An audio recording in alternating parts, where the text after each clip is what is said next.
പിന്നെ ഏത്തപ്പഴം കൂടി ചേർത്തിട്ടാണ് ഈ പലഹാരം റെഡിയാക്കിയിട്ട് എടുക്കുന്നത്. ഫസ്റ്റ് നമ്മൾ അരിപ്പൊടി കുറച്ച് നെയ്യ് ഒഴിച്ചിട്ട് വറുത്തിട്ടെടുക്കും. എന്നിട്ട് ഈ പലഹാരം ഉണ്ടാക്കിയിട്ടുണ്ടെങ്കിൽ നല്ല ടേസ്റ്റ് ആയിരിക്കും, ഉള്ളിൽ നല്ല സോഫ്റ്റ് ആയിട്ടിരിക്കും. അപ്പോൾ നിങ്ങൾ ട്രൈ ചെയ്ത് നോക്കാൻ വേണ്ടിയിട്ട് മറക്കരുത്. പിന്നെ കഴിഞ്ഞ ദിവസം ഞാൻ ഗോതമ്പ് പൊടിയും കൊണ്ടുള്ള ഒരു പപ്സിൻ്റെ വീഡിയോ അപ്ലോഡ് ചെയ്തിട്ടുണ്ടായിരുന്നു. അപ്പോൾ നിങ്ങൾ കാണാത്തവരുണ്ടെന്ന് വെച്ചിട്ടുണ്ടെങ്കിൽ കാണാൻ വേണ്ടിയിട്ട് മറക്കരുത്. പിന്നെ ഇവിടെ എല്ലാവരും സുഖമായിട്ടിരിക്കുന്നു, നാട്ടിലും നിങ്ങളെല്ലാവരും സുഖമായിട്ടിരിക്കുന്നു വിചാരിക്കുന്നു. ഇവിടെ ആയിരുന്നാലും എല്ലാവരും പഴയതുപോലെ തന്നെ. പിന്നെ സ്കൂളൊക്കെ അടച്ചിട്ടുണ്ട്. പിന്നെ ഇന്ന് തുടങ്ങിയിട്ട് ഓഫീസുകളും അടച്ചിട്ടുണ്ട്. ഇപ്പം എല്ലാവരും വീട്ടിലിരുന്നിട്ടാണ് ജോലി ചെയ്യുന്നത്. പിന്നെ കടയിലേക്ക് ആയിരുന്നാലും പഴയതുപോലെ തന്നെ എല്ലാ സാധനങ്ങളും വാങ്ങാനൊക്കെ കിട്ടുന്നുണ്ട്. അപ്പോൾ നിങ്ങളെല്ലാവരും സുഖമായിട്ടിരിക്കുന്നത് വിചാരിക്കണം. അപ്പോൾ നമുക്ക് ഒട്ടും സമയം കളയേണ്ടത് നമ്മുടെ 4 മണി പലഹാരം നമുക്ക് റെഡിയാക്കിയിട്ടെടുക്കാം. നമുക്കിത് റെഡിയാക്കാൻ വേണ്ട സാധനങ്ങൾ എന്തൊക്കെയാന്ന് നോക്കാം. അപ്പം ഞാനിവിടെ 1 ഗ്ലാസ് അരിപ്പൊടി എടുത്തിട്ടുണ്ട്. അത് അരിപ്പൊടി വറുത്ത അരിപ്പൊടി ആയിരുന്നാലും കുഴപ്പമില്ല, വറുക്കാത്ത അരിപ്പൊടി ആയിരുന്നാലും കുഴപ്പമില്ല. അല്ലെങ്കിൽ നമ്മൾ പുട്ട് അല്ലെങ്കിൽ ഇടിയപ്പൊക്കെ ഉണ്ടാക്കാൻ എടുക്കണം, പത്തരിക്ക് ഉണ്ടാക്കാൻ എടുക്കുന്ന അരിപ്പൊടി ഉണ്ടല്ലോ, അങ്ങനത്തെ ഏത് ടൈപ്പ് അരിപ്പൊടി ആയിരുന്നാലും കുഴപ്പമില്ല. അപ്പം ഞാനിവിടെ ഇതേപോലത്തെ ഗ്ലാസ്സിലാണല്ലോ എടുത്തേക്കുന്നത്. അപ്പോൾ നിങ്ങൾ എടുക്കുമ്പോൾ 250 ml മെഷറിംഗ് കപ്പിലാണെന്ന് വെച്ചിട്ടുണ്ടെങ്കിൽ 1.25 കപ്പ് അരിപ്പൊടി എടുക്കുക. പിന്നെ വേണ്ടത് ഏത്തപ്പഴമാണ്. ഞാനിവിടെ വലിയ ഏത്തപ്പഴമാണ് എടുത്തേക്കുന്നത്. ഈ ഏത്തപ്പഴം പുഴുങ്ങിയെടുത്തിട്ടുണ്ട്. പഴം എടുക്കുമ്പോഴായിരുന്നാലും നന്നായിട്ട് പഴുത്ത പഴം എടുക്കുക. പിന്നെ ഒരു മുട്ട വേണം. പിന്നെ മധുരത്തിന് വേണ്ടിയിട്ട് ഒന്നല്ലെങ്കിൽ ശർക്കര ചേർക്കുക, അല്ലെങ്കിൽ പഞ്ചസാര ചേർക്കുക. ഞാനിവിടെ ശർക്കരയാണ് എടുത്തേക്കുന്നത്. അപ്പം ഞാനിവിടെ എടുത്തിരുന്ന ശർക്കരയിൽ കല്ലില്ലാത്ത ശർക്കരയാണ്, കാരണം ഞാൻ സ്ഥിരമായിട്ട് വാങ്ങുന്ന ശർക്കരയാണ്. അപ്പം ഇതിനകത്ത് കല്ല് ഇല്ല. അപ്പോൾ കല്ലുള്ള ശർക്കരയെന്ന് വെച്ചിട്ടുണ്ടെങ്കിൽ ശർക്കര ഒരു 1/4 ഗ്ലാസ് വെള്ളത്തിൽ ഒന്ന് അരിച്ചിട്ട് വേണം നമ്മുടെ മിക്സിലേക്ക് ചേർക്കാൻ വേണ്ടിയിട്ട്. അപ്പോൾ ഇത് കല്ലില്ലാത്തതുകൊണ്ട് ഞാൻ കത്തി കൊണ്ട് ഇങ്ങനെ ചുരണ്ടിയിട്ടാണ് എടുത്തേക്കുന്നത്. അപ്പോൾ ശർക്കര ചേർക്കണതിന് അങ്ങനെ കറക്റ്റ് ഒരു അളവില്ല, കാരണം നമ്മൾ ചിലപ്പോൾ ഇടിക്കണ പഴത്തിന് നല്ല മധുരം ഉണ്ടാവുമല്ലോ. അപ്പോൾ അത് നിങ്ങളുടെ മധുരത്തിനനുസരിച്ചിട്ട് ചേർക്കാം. ഇപ്പോൾ ശർക്കരയ്ക്ക് പകരം പഞ്ചസാര ആയിരുന്നാലും കുഴപ്പമില്ല. പിന്നെ ഒരു മുട്ട വേണം. പിന്നെ നമ്മൾ ഫസ്റ്റ് എന്ത് ചെയ്യാന്ന് വെച്ചിട്ടുണ്ടെങ്കിൽ ഈ അരിപ്പൊടി നമ്മൾ 2 ടേബിൾ സ്പൂൺ നെയ്യ് ഒഴിച്ചിട്ട് അരിപ്പൊടി ഫസ്റ്റ് വറുത്തിട്ട് എടുക്കും. അത് കഴിഞ്ഞിട്ടാണ് ഇതിൻ്റെ മിക്സിങ് നമ്മൾ റെഡിയാക്കിയിട്ട് എടുക്കേണ്ടത്. അതേപോലെ ഫസ്റ്റ് നമ്മൾ അരിപ്പൊടി വറുത്തിട്ട് ഇത് റെഡിയാക്കിയിട്ട് എടുക്കുമ്പോൾ നല്ല ടേസ്റ്റ് ആയിരിക്കും. പിന്നെ ടേസ്റ്റിന് വേണ്ടിയിട്ട് ഉപ്പും വേണം, ഏലക്കായയുടെ പൊടിയും വേണം. അപ്പോൾ ഇത്രയ്ക്ക് സാധനങ്ങളാണ് നമുക്ക് ഇതിലേക്ക് റെഡിയാക്കാൻ വേണ്ടിയിട്ട് വേണ്ടത്. അപ്പോൾ ഫസ്റ്റ് നമുക്ക് അരിപ്പൊടി നെയ്യിലൊന്ന് വറുത്തിട്ട് എടുക്കാം. അപ്പോൾ അരിപ്പൊടി വറുത്തെടുക്കാൻ വേണ്ടിയിട്ട് ഒരു പാൻ വെച്ചിട്ട് ചൂടാക്കുക. ഇതിലേക്ക് 2 ടേബിൾ സ്പൂൺ നെയ്യ് ചേർക്കുക. ഇനിയിപ്പോൾ നിങ്ങളുടെ അടുത്ത് നെയ്യില്ലാന്ന് വെച്ചിട്ടുണ്ടെങ്കിൽ ബട്ടർ ആയിരുന്നാലും കുഴപ്പമില്ല. അപ്പം നെയ്യ് നന്നായിട്ട് ചൂടായിട്ടുണ്ട്. ഇനി ഇതിലേക്ക് അരിപ്പൊടി ചേർക്കുക. തീ ഒരുപാട് കൂട്ടി വയ്ക്കേണ്ട, ചെറിയ തീയിലിട്ടിട്ട് അരിപ്പൊടി നെയ്യുടെ കൂടി ഇട്ടിട്ട് നന്നായിട്ട് ചൂടാക്കിയിട്ട് എടുക്കുക.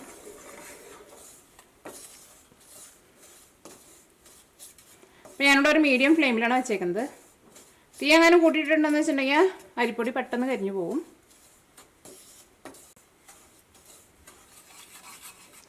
അരിപ്പൊടി നെയ്യിൽ കിടന്നിട്ട് നന്നായിട്ട് അങ്ങോട്ട് ചൂടായി കഴിഞ്ഞ് കഴിയുമ്പോൾ നല്ലൊരു സ്മെല്ലൊക്കെ വരും.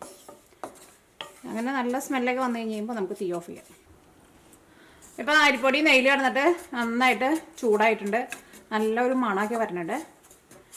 ഈ അരിപ്പൊടിയുടെ കളറായിരുന്നാലും ചെറുതായിട്ടൊന്ന് കളറും മാറിയിട്ടുണ്ട്. ഇതേപോലെ ഇങ്ങനെ വരണം. ഇനി നമുക്ക് തീ ഓഫ് ചെയ്യാം.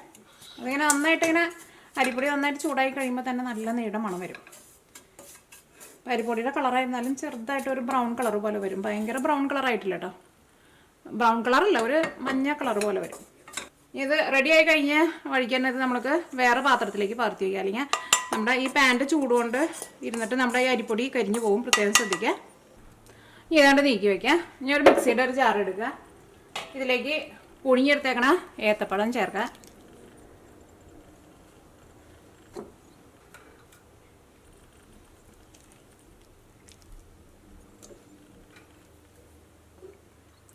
ഇതിലേക്ക് ഒരു മുട്ട ചേർക്കുക.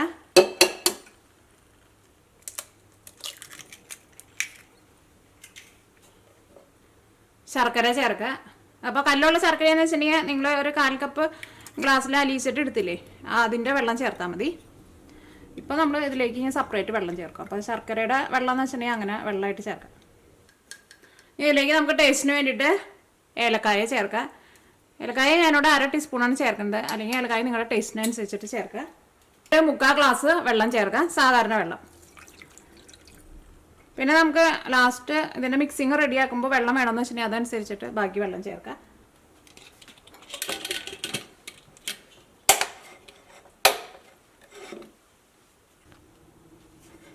അപ്പോൾ നമ്മളിതെല്ലാം കൂടിയിട്ട് മിക്സിയിൽ ഇട്ടൊന്ന് കറക്കി എടുത്തിട്ടുണ്ട്. അപ്പോൾ നല്ല പേസ്റ്റ് പോലെ ആയിട്ടുണ്ട്. ഇത് നമ്മുടെ അരിപ്പൊടി നെയ്യിൽ വറുത്ത് വെച്ചിട്ടില്ലേ, ആ മിക്സിലേക്ക് ചേർക്കാം.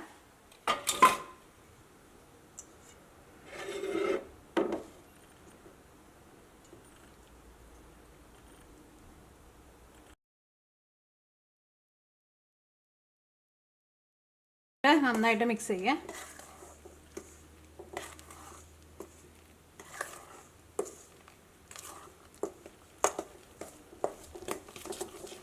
നെയ്യിൽ നമ്മുടെ അരിപ്പൊടി വറുത്തെടുത്തേക്കണത് കൊണ്ട് തന്നെ നല്ല മണം വരുന്നുണ്ട് നെയ്യുടെ.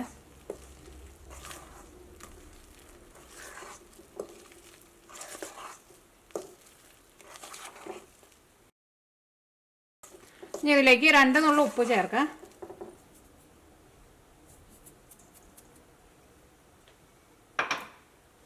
അപ്പോൾ നമ്മുടെ ഈ ബാറ്റർ കുറച്ച് ടൈറ്റായിട്ടല്ലേ ഇരിക്കുന്നത്. ഈ ബാറ്റർ നമുക്ക് കുറച്ച് വെള്ളം ഒഴിച്ചിട്ട് കുറച്ച് ലൂസാക്കിയിട്ട് എടുക്കണം. അപ്പോൾ അതിലേക്ക് നമുക്ക് വെള്ളം ചേർക്കാം. അത് കുറേശ്ശെ വെള്ളം ഒഴിച്ചിട്ട് മിക്സ് ചെയ്തിട്ട് എടുക്കുക.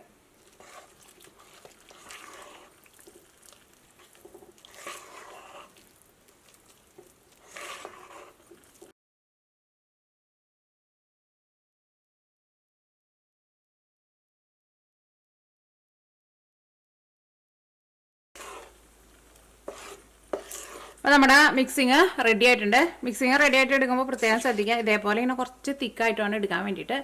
ഒരുപാട് വെള്ളം പോലെ എടുക്കരുത്. വെള്ളം പോലെ എടുത്തിട്ടുണ്ടെന്ന് വെച്ചിട്ടുണ്ടെങ്കിൽ നമ്മളിത് ഓയിലിലേക്ക് ഇടുന്ന സമയത്ത് ഫുള്ള് എല്ലായിടത്തേക്കും അങ്ങോട്ട് സ്പ്രെഡായിട്ട് ആകെ അങ്ങോട്ട് ഷേപ്പില്ലാണ്ടായിപ്പോൾ.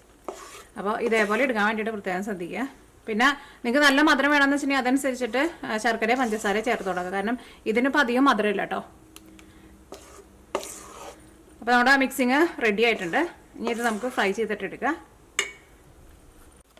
ഇനി ഇത് ഫ്രൈ ചെയ്തെടുക്കാൻ വേണ്ടിയിട്ട് ഒരു പാൻ വെച്ചിട്ട് ചൂടാക്കാം. ഇതിലേക്ക് ആവശ്യത്തിന് ഓയിൽ ചേർക്കാം.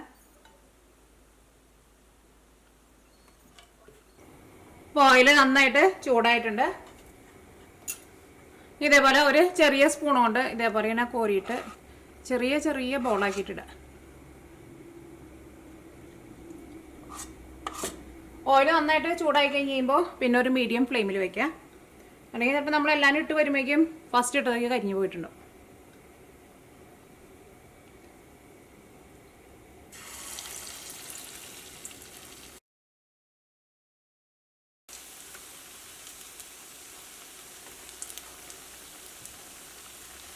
അപ്പോൾ ഞാനിവിടെ ലോ ഫ്ലെയിമിലാണ് വെച്ചേക്കുന്നത്. വലിയ ബർണറൊക്കെയാണെന്ന് വെച്ചിട്ടുണ്ടെങ്കിൽ ലോ ഫ്ലെയിമിൽ വയ്ക്കുക, അല്ലെങ്കിൽ മീഡിയം ഫ്ലെയിമിൽ വയ്ക്കുക. തീ ഒട്ടും കൊണ്ട് കൂട്ടി വയ്ക്കേണ്ട, പെട്ടെന്ന് കരിഞ്ഞു പോകും.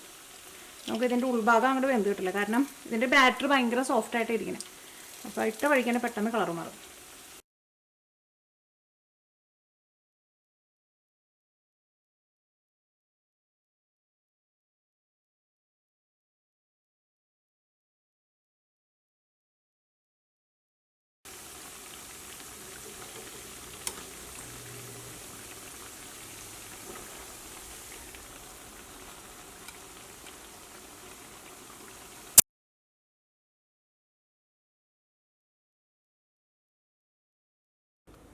അപ്പോൾ ഇതെല്ലാവരും നമ്മൾ വറുത്തെടുത്തിട്ടുണ്ട്.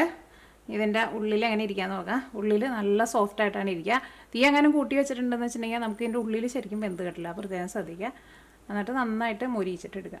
ഇതിൻ്റെ ഉള്ളിൽ നോക്കി നല്ല സോഫ്റ്റായിട്ടായിരിക്കുക. പിന്നെ ഇത് കഴിക്കുമ്പോഴായിരുന്നാലും നമ്മൾ ആ നെയ്യിൽ വറുത്തെടുത്തേക്കണത് കൊണ്ട് തന്നെ ആ നെയ്യുടെയൊക്കെ നല്ലൊരു ടേസ്റ്റ് ഉണ്ടാവും.